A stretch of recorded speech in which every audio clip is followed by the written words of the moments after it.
ಕೆಲಸ ಮಾತಾಡಬೇಕು, ನಾವು ಮಾತಾಡಬಾರ್ದು. ಇಲ್ಲಿ ನಾವು ನೋಡಲ್ಲ ಈ ಸಿನಿಮಾನ. ಯಶ್ ಮನೆ ಸಿನಿಮಾ ಅಂದರೆ ಇಡೀ ದೇಶ ನೋಡುತ್ತೆ. ಅದಕ್ಕೆ ತಕ್ಕಾಗಿ ಮಾಡೋಕ್ಕಾದರೆ ಮಾಡಿ, ಇಲ್ಲ ಅಂದರೆ ಎಲ್ಲ ನಿಮಗೆ ಕೊಡ್ತೀವಿ. ಆರ್ಟಿಸ್ಟ್ ಯಾರು ಬೇಕು, ಏನೇನು ಬೇಕೋ ಅವ್ರಿಗೆ ಕೊಟ್ಟಿದ್ದೀವಿ. ನಾವೇನು ಅವ್ರಿಗೆ ರಿಸ್ಟ್ರಿಕ್ಷನ್ ಮಾಡಿಲ್ಲ. ಇಂಥ ಆರ್ಟಿಸ್ಟ್ ಇವ್ರನ್ನೂ ಅವರೇ ಸೆಲೆಕ್ಟ್ ಮಾಡಿದ್ದು. ಬಟ್ ಎಲ್ಲ ಹೇಳೋರು ಬಂದು, ಅಮ್ಮ ಹಿಂಗೆ ಮಾಡಿದ್ದೀನಿ ಅಂತ. ಬಟ್ ಡಿಸ್ಕಷನ್ ಅಂತೂ ಒಂದು ಪಿನ್ನೂ ಸಹ ಹೇಳೋರು. ಬಟ್ ನನಗೆ ನಂಬಿಕೆ ಇದೆಯಪ್ಪ ಹಾಕೋ. ಬಟ್ ನಾನು ನಿನ್ನೆ ಕೇಳೋದು, ಈಗ ಬೇರೆ ಯಾರನ್ನೂ ಕೇಳೋಲ್ಲ. ಫಸ್ಟು ನಿನಗೆ ಗೊತ್ತು ನಮ್ಮ ಬ್ಯಾನರ್ ಯಾವುದು, ನಾವು ಯಾರ ಮನೆ. ಈಗ ನಾನು ಯಶ್ಗೆ ಉತ್ತರ ಕೊಡಬೇಕು. ಯಶು ಅವನಿಂದ ನಾವೇನು ಕಲ್ತಿದ್ದೀವಿ ಅಂದರೆ, ಅವನು ಸಿನಿಮಾಗೆ ತುಂಬ ದುಡಿತಾನೆ. ಅಂದರೆ ಬೇರೆ ಏನೂ ನೋಡಲ್ಲ, ಅವನಿಂದ ಏನು ಬರುತ್ತೆ ಏನೋ. ನಾವು ಯಶಿಂದ ಕಲ್ತಿರೋದು ಏನಂದರೆ, ಸಿನಿಮಾಗೆ ಏನು ಕೇಳುತ್ತೆ ಅದನ್ನು ಕೊಡಲೇಬೇಕು, ಸಿನಿಮಾಗೆ ಮೋಸ ಮಾಡಬಾರ್ದು ಅಂತ. ಅದು ಅವನಿಂದ ನಾವು ಕಲ್ತಿದ್ದೀವಿ. ಬಟ್ ಅವನು ಯಾವಾಗಲೂ ಹೇಳಿದ್ದನ್ನು ನಾವು ಕೇಳಿಸ್ಕೊಂಡು ಇವ್ರಿಗೆ ಅಷ್ಟೇ ಹೇಳಿದ್ದು ನಾನು.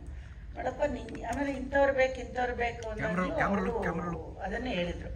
ಅಮ್ಮ ನಾನು ಹೇಳಿದೆ, ಒಂದು ಬಜೆಟ್ ಅಂತ ಇರುತ್ತಪ್ಪ, ಅದರೊಳಗಡೆ ಮಾಡಬೇಕು ನಾವು, ನಮ್ಮದೇ ಲೆಕ್ಕಾಚಾರ ಇರುತ್ತೆ. ಅದರೊಳಗಡೆ ನೀವು ಏನು ಲೆಕ್ಕ ಹಾಕೋತೀರ, ಒಂದು 10 ರೂಪಾಯಿ ಜಾಸ್ತಿ ಆಗಲಿ ಪರವಾಗಿಲ್ಲ, ಆದರೆ ನೀವು ಕ್ವಾಲಿಟಿ ಕಡಿಮೆ ಆಗಬಾರ್ದು ಅಂತ ಒಂದೇ ಹೇಳಿದ್ದು ನಾನು. 10 ರೂಪಾಯಿ ಕಮ್ಮಿ ಮಾಡಿಬಿಟ್ಟು ನೀವು ಕ್ವಾಲಿಟಿ ಚೆನ್ನಾಗಿ ಕೊಡಲಿಲ್ಲ ಅಂದರೆ ಜನ ನೋಡಲ್ಲ. ಈಗ ನಾವು ನೋಡಲ್ಲ, ಜನ ನೋಡ್ತಾರೆ.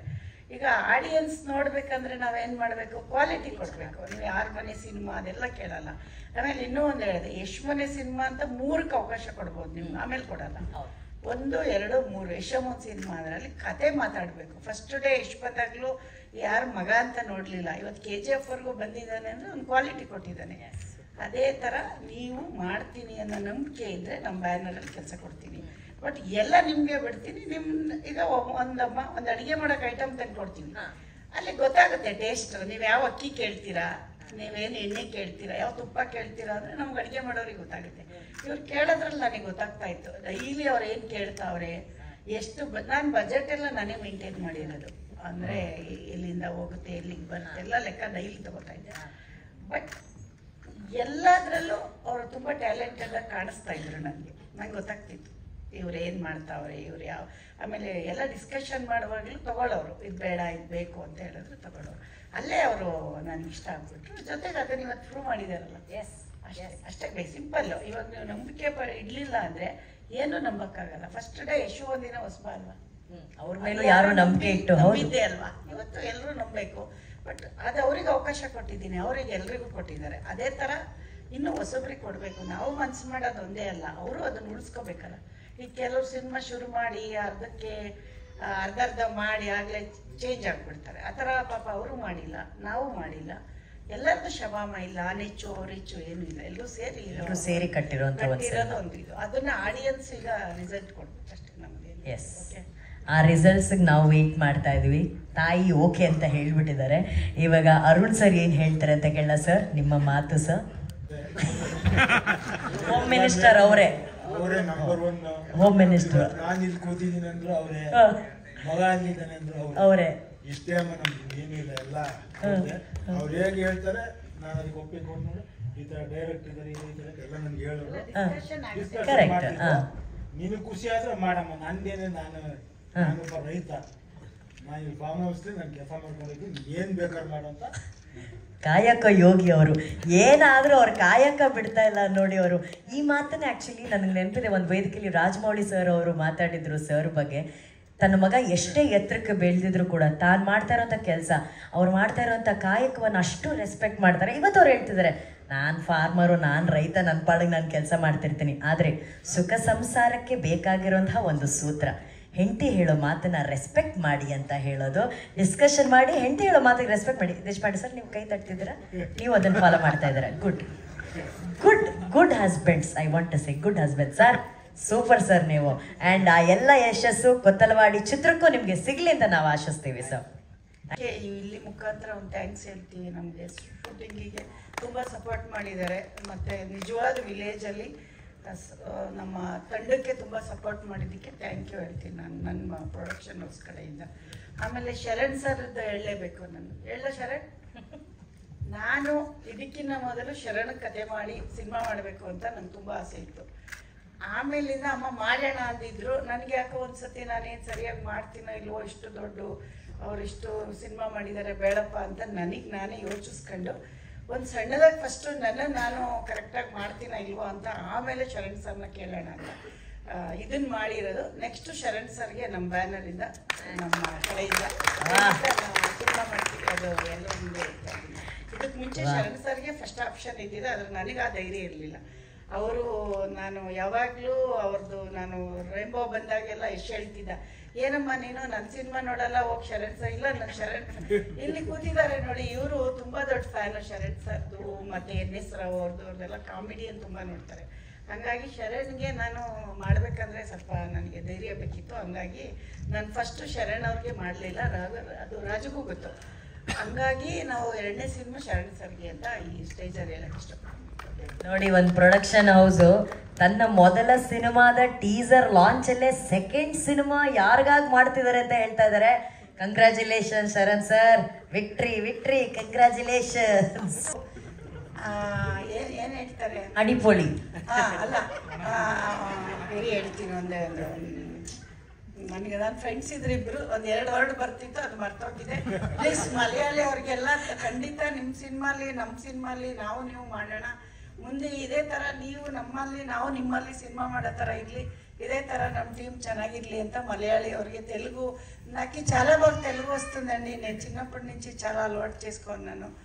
అట్లా మీరు కూడా మా సినిమాలు చేయాలి, మేము కూడా మా కన్నడ ఆర్టిస్ట్ కూడా మీ దగ్గర వచ్చి చేస్తూ ఉన్నారు. దానికి చాలా థ్యాంక్స్ అండి, మీరందరూ వచ్చిన దానికి మీకు థ్యాంక్స్ చెప్తానండి. ఇక్కడ ఎప్పుడూ వస్తూనే ఉండండి.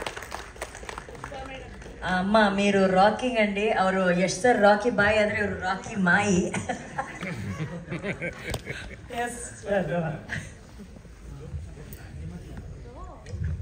ಪುಷ್ಪಾ ಮೇಡಮ್, ಶಾರದಾ ಇಲ್ಲಿ. ಶಾರದಾ, ನಾವು ಫೋನಲ್ಲಿ ಮಾತಾಡಿದ್ದೀವಿ. ಯಾರು ಗೊತ್ತಿಲ್ಲ ಹೇಳಿ ಶಾರದಾ. ಹೇಗಿದ್ದೀರಾ?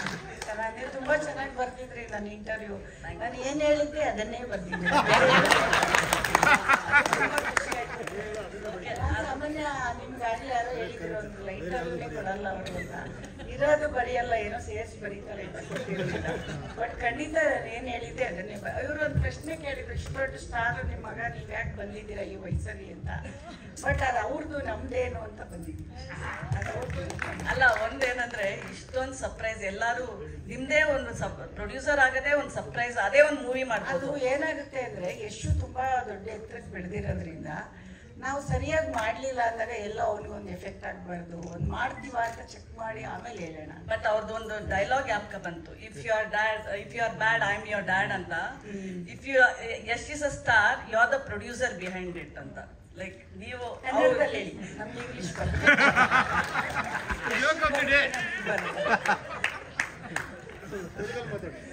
ತೆಲುಗಲ್ಲ, ಕನ್ನಡ ಹೇಳಿ. ಕನ್ನಡ ಬರುತ್ತೆ ಹೇಳಿ. ಅವ್ರು ಸ್ಟಾರ್ ಆಗಿದ್ದಾರೆ, ಅದು ಪ್ರೊಡ್ಯೂಸರ್ ನೀವಲ್ವಾ, ಏನ್ ತೊಂದರೆ ಇಲ್ಲ. ಎಲ್ಲರೂ ನೋಡಿ, ಇದಕ್ಕೆ ಮುಂಚೆ ನಾನು ದೊಡ್ಡ ಅಣ್ಣವ್ರ ಫ್ಯಾನ್, ನಾನು ಇಷ್ಟು ಫ್ಯಾನು ಅಲ್ಲ, ನಾನು ದೊಡ್ಡ ಡಾಕ್ಟರ್ ರಾಜ್ಕುಮಾರ್ ಅವ್ರ ಫ್ಯಾನ್. ನಾನು ಅವರ ಬ್ಯಾನರಲ್ಲಿ ಇವತ್ತು ಇಡೀ ನಮ್ಮ ಎಲ್ಲ ಭಾಷೆಯವರು ನೋಡೋ ಅಂತ ಸಿನಿಮಾ ಕೊಟ್ಟೋಗಿದ್ದಾರೆ, ಅಮ್ಮ ಅಪ್ಪಾಜಿ. ಅದರಲ್ಲಿ ನಾವು ಒಂದು ಸಣ್ಣ ಕಲ್ತ್ಕೊಂಡ್ರು ಅಣ್ಣವರು ಮನೆಯಿಂದ ಕಲ್ತಿರೋದು, ನಾವು ಎಷ್ಟಿಂದ ಕಲ್ತಿರೋದು ಏನಿಲ್ಲ. ಇನ್ನು ಎಲ್ಲರೂ ಮಾಡಿದ್ದಾರೆ, ದೊಡ್ಡ ದೊಡ್ಡ ನಟರಿದ್ದಾರೆ. ಆದರೆ ನಮ್ಮ ಬೇಸ್ಮೆಂಟ್ ಹಾಕೊಟ್ಟಿರೋದು ಅಣ್ಣವರು.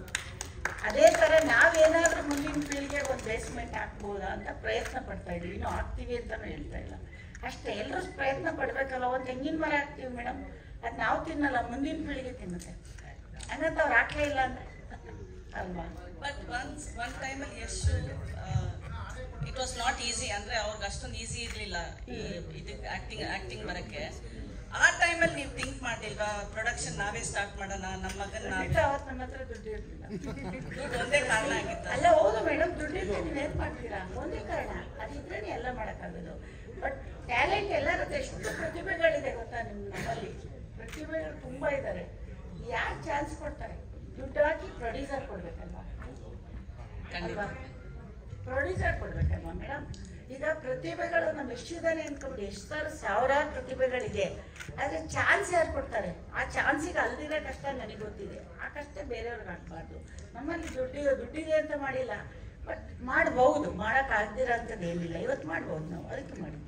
ಬಟ್ ಸರ್ಪ್ರೈಸ್, ಎಲ್ಲರಿಗೂ ಸರ್ಪ್ರೈಸ್, ಯಾರು ಬಂದು ಸರ್ಪ್ರೈಸ್ ಅಂದ್ರಲ್ಲ. ಎಷ್ಟಿಗೆ ಎಷ್ಟು ಸರ್ಪ್ರೈಸ್ ಇತ್ತು, ಯಶ್ಗೆ ಗೊತ್ತಿರುತ್ತೆ, ಬಟ್ ಏನೋ ಅಮ್ಮ ಮಾಡ್ತಾ ಇದ್ದಾಳೆ ಮಾಡ್ತೀವಿ, ಅವ್ನಿಗೆ ಗೊತ್ತಿಲ್ಲದೆ ಇರೋದು ಏನಿರಲ್ಲ. ಬಟ್ ನಮ್ಮ ಮನೇಲಿ ಹೆಂಗ್ ಗೊತ್ತಾ, ಅವನೇನೋ ಮಾಡ್ತಿದ್ರೆ ನಾವು ಇನ್ವಾಲ್ವ್ ಆಗಲ್ಲ, ನಾವೇನೋ ಮಾಡ್ತಿದ್ರೆ ಅವನು ಇನ್ವಾಲ್ವ್ ಆಗಲ್ಲ.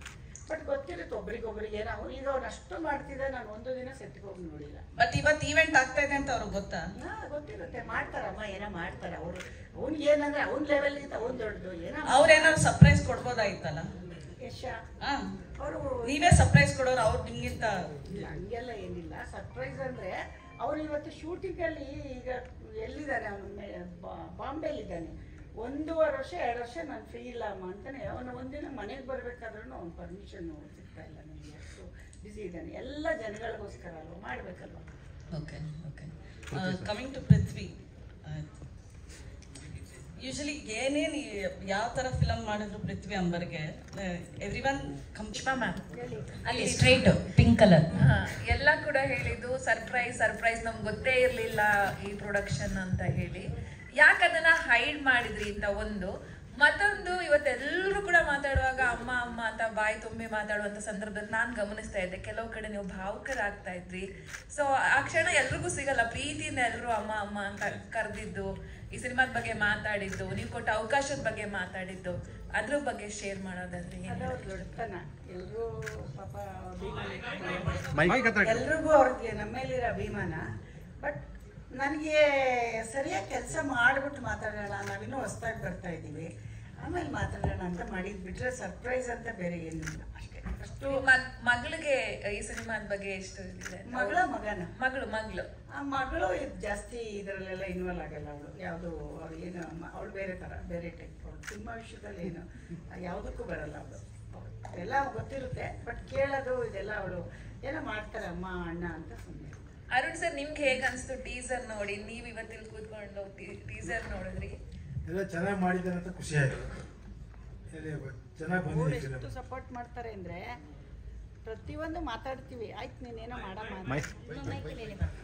ಮಾಡಮ್ಮ ಮಾಡ್ತೀಯಾ, ನೀನು ನಿನ್ನ ಮಗ ಏನೋ ಮಾಡ್ತಾ ಇರ್ತೀನಿ. ಅವರೆಲ್ಲದಕ್ಕೂ ಅಷ್ಟೇ, ನಾವಿಬ್ಬರು ಅಮ್ಮ ಮಗ ಏನೋ ಮಾಡ್ತೀವಿ ಅನ್ನೋದೊಂದು ನಂಬಿಕೆ. ಬಟ್ ಅಲ್ಲಿ ತುಂಬ ಚೆನ್ನಾಗಿ ನನಗೆ ಸಪೋರ್ಟ್ ಮಾಡಿದ್ದಾರೆ. ಜಮೀನೆಲ್ಲ ನೋಡ್ಕೊಳ್ಳೋದು ಅದೆಲ್ಲ, ಇಲ್ಲಾಂದ್ರೆ ಕಷ್ಟ ಆಗ್ತಿತ್ತು ಬರೋದು, ಬೆಂಗಳೂರಿಗೆ ಓಡಾಡೋದೆಲ್ಲ. ಫೈನಾನ್ಸ್ ಎಲ್ಲ ಹಾಸನಿಂದನೇ ಓಡಾಡ್ತಿತ್ತಲ್ಲ, ಹಂಗಾಗಿ ತುಂಬ ಕಷ್ಟ. ಅಂದರೆ ಕಷ್ಟ ಅಂತ ಏನಿಲ್ಲ, ತುಂಬ ಚೆನ್ನಾಗಿ ನಮ್ಮ ಡೈರೆಕ್ಟ್ರು ನಂಗೆ ಸಪೋರ್ಟ್ ಮಾಡಿದರು. ಬಟ್ ಒಂದು ಮಾಡಿದ್ರೆ ಜನಕ್ಕೆ ಅದು ಕೆಲಸ ಆಗಬೇಕಲ್ರಿ. ಕೆಲಸಕ್ಕೆ ಏನಾದರೂ ತಲುಪಿದ್ರೆ ಖುಷಿ, ತಲುಪಲಿಲ್ಲ ಅಂದರೆ ಎಷ್ಟು ಕಷ್ಟ ಆಗುತ್ತಲ್ವ. ಅದು ಇಷ್ಟು ಜನರ ಜೀವನ ಇರುತ್ತೆ ಅದ್ರ ಜೊತೆ. ಹಂಗಾಗಿ ಹುಷಾರಾಗಿ ಮಾಡಬೇಕು ಅಂತ ಅಷ್ಟೇ. ರಾಧಿಕಾ ಮೇಡಮ್ಗೆ ಕೊತ್ತಲವಾಡಿ ಬಗ್ಗೆ ಅವ್ರೇನಾದ್ರು ನೀವು ಚರ್ಚೆ ಮಾಡಿದ್ದು ಮಾತಾಡಿದ್ದಿಲ್ಲ? ಅವ್ರು ಯಾರಿಗೂ ಗೊತ್ತಿಲ್ಲ, ನಮ್ಮ ಮಗಳಿಗೂ ಗೊತ್ತಿಲ್ಲ, ಮಗನಿಗೂ ಗೊತ್ತಿಲ್ಲ. ನಾನು ಒಂದು ಹೊಸದಾಗಿ ಒಂದು ಚಿಕ್ಕ ಪ್ರಯತ್ನ ಮಾಡಿದ್ದೀನಿ, ನೋಡೋಣ. ಅವರೆಲ್ಲ ದೊಡ್ಡ ನಮ್ಮ ರಾಧಿಕಾ ಎಲ್ಲ ಒಳ್ಳೆ ತುಂಬ ಚೆನ್ನಾಗಿ ಕತೆ ಸೆಲೆಕ್ಟ್ ಮಾಡ್ತಾಳೆ. ಅವಳು ಯಶಗಿನ ಕಿಲಾಡಿ ನಮ್ಮ ಸೊಸೆ. ನಮ್ಮ ಕತೆ ಸೆಲೆಕ್ಟ್ ಮಾಡೋದ್ರಲ್ಲಿ ನಮ್ಮ ಸೊಸೆ ಆಗೋದು ಮುಂಚೆಯಿಂದ ನಾನು ಅವಳು ಫ್ಯಾನ್.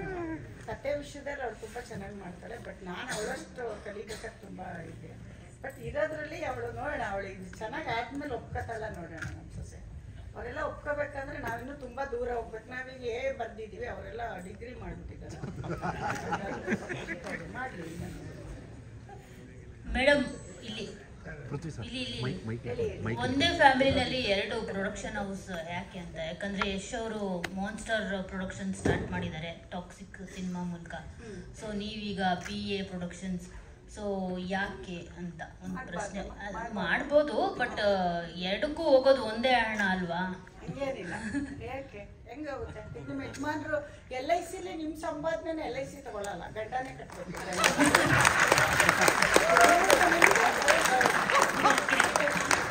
LIC ಇದ್ರೆ ನೀವು LIC ಮಾಡಿಸಿದ್ರೆ ನಿಮ್ಮ ಅಕೌಂಟಿಂದನೇ ಹಣ ಹೋಗ್ಬೇಕು. ಗಂಡನ ಅಕೌಂಟಿಂದ ಕೊಡ್ತೀವಿ ಅಂದ್ರೆ LIC ತಗೊಳ್ಳಲ್ಲ, ಅದನ್ನ ರಿಸೆಕ್ಟ್ ಮಾಡುತ್ತೆ. ಅವಾಗಲೇ ನಾನು ಕಲ್ತಿದ್ದು ಒಂದೇ ಪಾಠ, ಮಗ ಬೇರೆ, ಗಂಡ ಬೇರೆ, ಮಗಳು ಬೇರೆ, ಸಂಪಾದನೆ ಎಲ್ಲರೂ ಬೇರೆ ಬೇರೆ. ಅದನ್ನ ನೀವು ನೋಡಿದ್ರೆ ಇಲ್ವೋ ಗೊತ್ತಿಲ್ಲ. ನಾನು ಎಷ್ಟು ಫೈನಾನ್ಸ್ ಮಾಡ್ಬೇಕಾದಾಗ ನನಗೆ ಗೊತ್ತಾಗಿದ್ದು. ಅಂದ್ರೆ ಇವಾಗ ನೀವೇನು ಕೆಲಸ ಮಾಡ್ತಿರ್ತೀರ, ನಿಮ್ ಗೈಡೆನ್ಸ್ ಅಲ್ಲಲ್ಲ ಅದು. ನೀವು ಎಷ್ಟು ದುಡಿತೀರಾ ನಿಮ್ಮ ಕೆಪಾಸಿಟಿ ಮೇಲೆ LIC ಕೊಡ್ತಾರೆ. ಈಗ ಎಷ್ಟು ಏನ್ ದುಡಿತಾ ಇದ್ದಾನೆ ಅವನ ಕೆಪಾಸಿಟಿ ಅದು, ಅವನಿಗೆ ಕೊಡ್ತೀರಾ ನೀವೆಲ್ಲ ರೆಸ್ಪೆಕ್ಟು. ಹಂಗಂದ್ಬಿಟ್ಟು ಯಶೋರಮ್ಮ ಅಂತ ಎಷ್ಟು ದಿನ ರೆಸ್ಪೆಕ್ಟ್ ಕೊಡ್ತೀರಾ? ನಾನೇನಾದ್ರೂ ಪ್ರೊಡಕ್ಷನ್ ಮಾಡಿದ್ರೆ ನನ್ನ ವ್ಯಾಲ್ಯೂ ಮೇಲೆ ನೀವು ಯಶೋರಮ್ಮ ಅಂತ. ಇವಾಗ ಯಶೋರಮ್ಮ ನಾನು PA ಪ್ರೊಡಕ್ಷನ್ ಆದ್ಮೇಲೆ ನಾನು ಪ್ರೊಡ್ಯೂಸರ್ ಅಂತ ಅಷ್ಟೇ. ಆಮೇಲೆ ಹಂಗಂದ್ಬಿಟ್ಟು ನಮ್ಮನೇಲಿ ಹಣ ಇವ್ರದ್ದು ಅವ್ರಿಗೆ ಹೋಗ್ಬಾರ್ದು, ಅವ್ರಿಗೆ ಇವ್ರಿಗೆ ಹೋಗ್ಬಾರ್ದು ಅಂತೇಳಿ ಇವತ್ತವರೆಗೂ ಎಲ್ಲ ಹಣ ಏಷ್ಯಾನೆಟ್ ಕೊಡೋದು. ಆದ್ರೆ ಅದು ಅವಂದು, ಇದು ನಂದು. ನಾನು ಯಾವತ್ತೂ ಹೇಳ್ತೀನಿ, ನಿಂದು ನಿಂದು, ನಂದು ನಂದು ಅಂತಾನೆ ನಾನು ಹೇಳ್ತೀನಿ. ಹೇಳ್ಬಾರ್ದಮ್ಮ, ಹೇಳ್ಬಹುದು. ಯಾಕೆಂದ್ರೆ ಪ್ರತಿಯೊಬ್ಬರು ಮನೆಯಲ್ಲೂ ಸರ್ಕಾರ ಅದನ್ನ ರೂಲ್ಸ್ ಮಾಡಿದೆ. ಏನದು LIC ಯಜಮಾನ್ರ ಸಂಪಾದನೆ ನಾನು ಕಟ್ಟಕ್ಕಾಗಲ್ಲ, ನಾನು ಇದ್ರೆ ಮಾತ್ರ ತಗೊಳ್ತಾರೆ, ಅಷ್ಟೇ ಸಿಂಪಲ್. ಮೇಡಮ್ ಎಷ್ಟು ಬಡ್ಡಿ ಕೊಡ್ತೀರಾ? ಅಲ್ಲ, ಬಡ್ಡಿ ಬರಲ್ಲ ಇಲ್ಲಿ. ನಾನು ಹೇಳಿದ್ದು ವ್ಯಾಲ್ಯೂಬಲ್ ಹೇಳಿ, ಬಡ್ಡಿ ಬೇರೆ, ಬಡ್ಡಿ ವ್ಯವಹಾರ ಬೇರೆ. ಅದು ಬಡ್ಡಿ ಯಾರು ಬೇಕಾದ್ರೂ ನೋಡ್ಬೋದು. ಅಲ್ಲ ಮೇಡಮ್, ಯಶ್ ಅವ್ರದ್ದು ಹಣ ಅಂತ ಅಂದ್ರಲ್ಲ, ಈಗ ಸಿನಿಮಾ ಸಕ್ಸಸ್ ಆಗುತ್ತೆ, ಟೀಸರ್ ಎಲ್ಲ ನೋಡ್ತಿದ್ರೆ ಚೆನ್ನಾಗಿದೆ ಅಂತ ಅನ್ನಿಸ್ತಿದೆ, ಸೊ ರಿಟರ್ನ್ ಕೊಡ್ಲೇಬೇಕಲ್ವಾ? ಖಂಡಿತ ಅವ್ರಿಗೆ ಕೊಡಲ್ಲ, ಅವನ ಹತ್ರ ತಾಯಿ ಕೊಡ್ತಾಳಮ್ಮ, ಮಗನ ಹತ್ರ ಇಸ್ಕೊಳ್ಳಲ್ಲ, ತಾಯಿ ಸಾಕಾದ್ರೆ ಇಸ್ಕೊಳ್ಳಲ್ಲ. ಓಕೆ ಇಸ್ಕೊಂಡು ನಾವು ದುಡ್ಡು ಮಾಡ್ಕೊಳ್ತೀವಿ. ಇಲ್ಲ ಅಂದ್ರೆ ಇನ್ನೊಂದಷ್ಟು ಹಣ ಖರ್ಚು ಮಾಡಿ ಸ್ಟ್ರಾಂಗ್ ಆಗಿರ್ಬೇಕು. Sir, Shreyas sir, last question. ಇದು ಕೊತ್ತಲ್ವಾಡಿ ಟೈಟಲ್ ನೋಡಿದಾಗ ನಮ್ಗೆಲ್ಲೂ ಅದು ಕನ್ನಡದ ಟೈಟಲ್ ಅಂತ ಅನ್ನಿಸ್ತಿದೆ.